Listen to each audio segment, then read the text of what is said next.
Well, hello and welcome back to Cedar Porch Homestead. I'm JR and I'm here with Courtney, and we are off to do our civic duty today, which is vote. And the reason I bring that up is because this is the first Tuesday in November and we are out doing our civic duty to make sure we have smaller government and less taxes.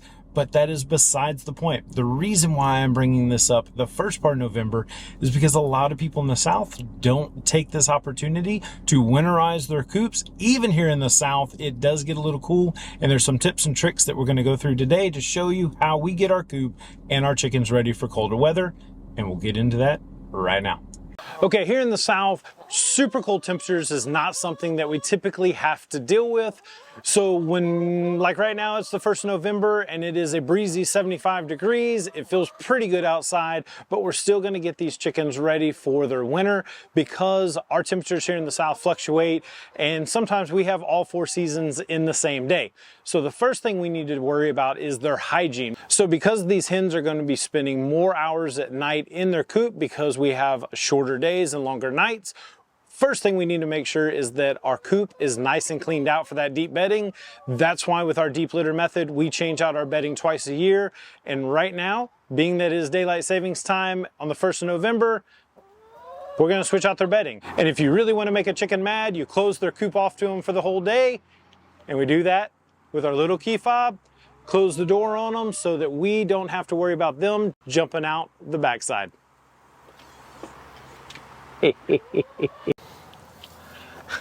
Okay, so the first thing we got to do is we got to clean this coop out, and we're going to do that by shoveling all this deep litter into our wheelbarrow and taking it over to the compost. Now, if you're interested on how we generate amazing compost using a deep litter in our chicken coop while also being pretty hands-off and not having to deal with this a whole lot throughout the year, I'll go ahead and link that video below and in the description as well.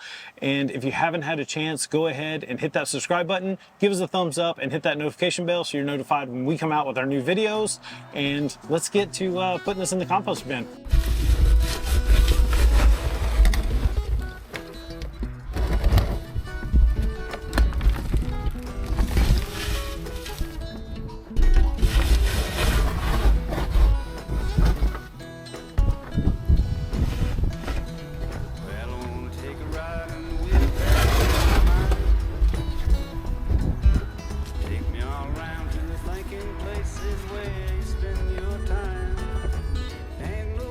I'd rather go, you're a funny little critter and I love you so, man. Wanna take a ride and we'll bear in your mind. I come sit down with me in a rocking chair. Coffee pot, nice and hot, you can sit in underwear. Tell about the dreams you had last week, swimming all around with the fish in the sea. Come sit down with me in a rocking chair.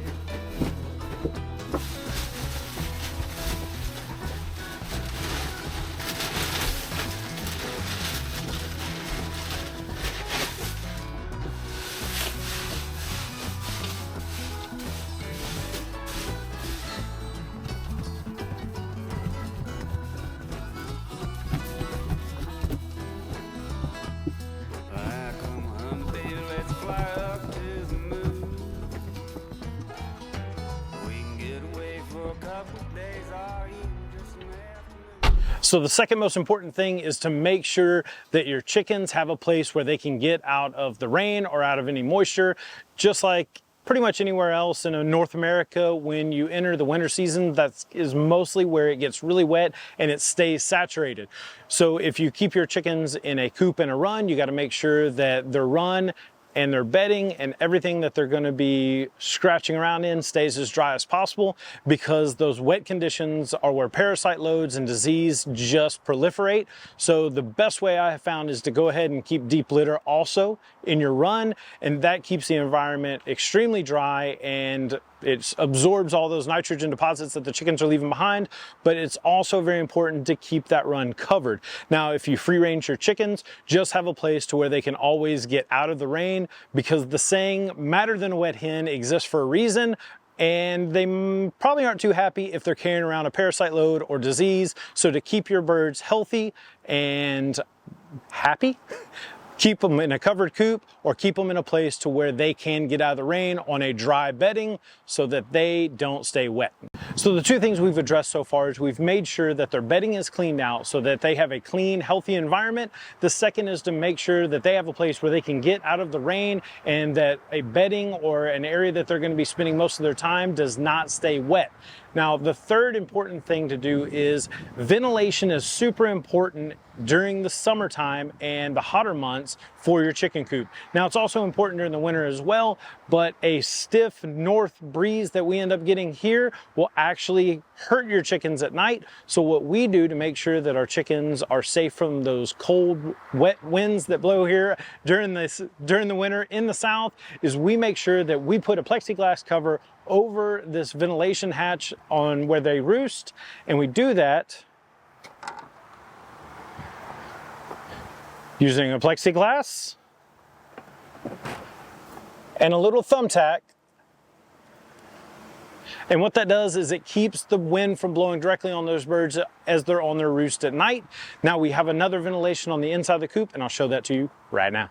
So as you can see, we have another ventilation window on this side of the coop. Now this is not north facing, so I will leave this uncovered most of the winter until we have those temperatures at night that are going to be dipping below 30. And that's when I will put this on there. Same way as the other side is it just fits right in. And what that does is it traps the body heat that the hens are making all night because they're going to be on those roosting bars all pulled in nice and close and tight and creating their own heat. And as long as the wind's not blowing that heat off of them, they're going to be able to stay nice and warm at night. Now during the day, I will remove this so that that coop has a chance to breathe, and that will also keep it dry and all those manure and things that they leave in the bottom as they're sleeping, it will help dry those things out. So again, we are creating a clean, healthy environment so that our parasite load is going to be extremely low, and we're not going to have a lot of disease in our flock by keeping a couple of these tips and tricks in your tool bag. So another one of the things that we need to consider when we're coming into those freezing temperatures to make sure our chicken coop and our chickens are going to be taken care of is we need to make sure that their automatic water is drained of any water, because we don't want water freezing in those pipes and we're coming out to a cracked pipe. So when we made our automatic water, I have a valve at the very bottom that I can drain all the water completely out of the system. And what we'll do at that point is we will just bring the old-fashioned waters in, set them in here during the day, and if those freeze, not such a big deal, but we typically don't ever have to worry about freezing temperatures during the day. So as long as we're giving them fresh water every day during those freezing nights, they will be maintained. And then as soon as we can go ahead and fill up our automatic water again, because we're not going to have those sub-Arctic nights, we'll do that and they'll be taken care of. Okay, here's my last tip. Now, as cute as these guys are, remember, they are not vegan or vegetarian. What they do is they eat protein, and they need a lot of it during the winter. That's going to help them stay warm. So if you're a hunter and you have some leftover carcass or you've processed your own animal, don't be afraid to put that in the chicken coop, because they are going to pick those bones dry, and that protein is going to help them stay warm in the winter.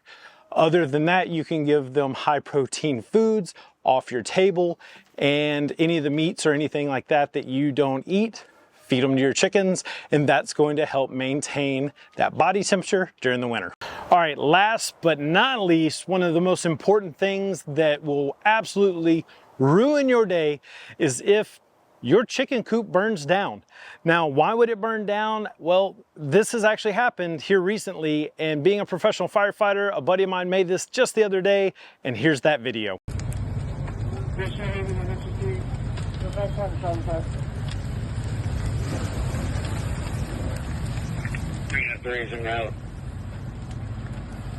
So unfortunately, what had happened in this situation is the owner put a red lamp like this in their chicken coop overnight because we were getting temperatures in their 40s.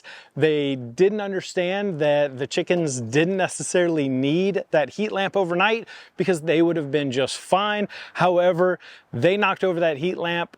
Most likely they knocked over that heat lamp onto the shavings below.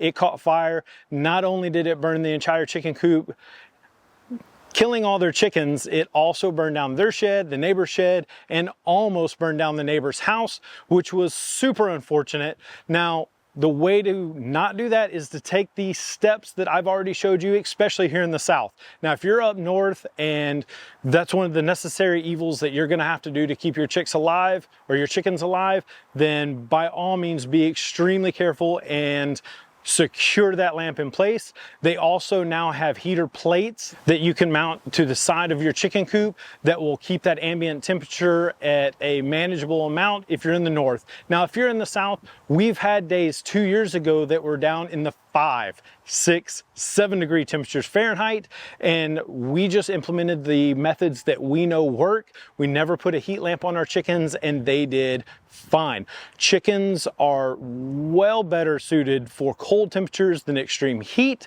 So as long as you take those methods of keeping them warm, dry, out of direct wind, and fed a good protein diet along with having good fresh water every day, then you are not going to have any issues this winter with your chickens.